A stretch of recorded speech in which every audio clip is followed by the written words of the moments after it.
मराठा आरक्षण आंदोलक मनोज जरांगे पाटील यांच्या नेतृत्वाखाली मुंबईच्या आझाद मैदानात 20 जानेवारी रोजी होणाऱ्या मराठा समाजाच्या आंदोलनाला परवानगी देण्यात येऊ नये अशी मागणी करत उच्च न्यायालयात दाखल याचिकेवर तात्काळ सुनावणी घेण्यास न्यायालयाने स्पष्टपणे नकार दिला। कायदा सुव्यवस्था राखण्यासाठी आम्ही येथे बसलेलो नाहीत, आमच्याकडे इतरही कामे आहेत असे मुख्य न्यायमूर्तींनी याचिकाकर्त्यांना सुनावले। तसेच न्यायालयाने याचिका दाखल करून घेण्यासही नकार दिला। न्यायालयाने याचिका फेटाळल्यामुळे आता मराठा आंदोलक मनोज जरांगे पाटील यांच्या आंदोलनाचा मार्ग पूर्णपणे मोकळा झाला। मनोज जरांगे पाटील यांच्या नेतृत्वाखाली 20 जानेवारी रोजी मुंबईच्या आझाद मैदानात होणाऱ्या आंदोलनात प्रचंड संख्येने मराठा बांधव सहभागी होणार आहेत।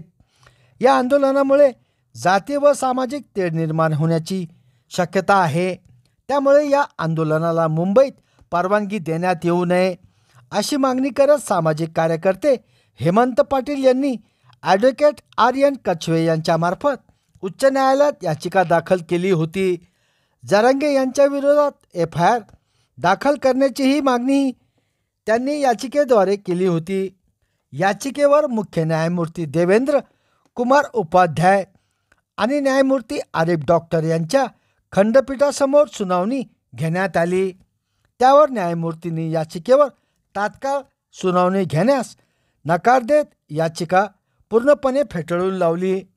कायदा व सुव्यवस्था राखण्याचे काम आमचे नाही, तुम्ही अधिकाऱ्यांकडे जा, सभांना परवानगी द्यायची की नाही हे अधिकाऱ्यांचे काम आहे, न्यायालयाचे नाही, त्यामुळे न्यायालयाला यात खिचू नका असे खडे बोल मुख्य न्यायमूर्तींच्या खंडपीठाने सुनावत याचिकाकर्त्यांची मागणी आणि याचिका पूर्णपणे फेटाळून लावली।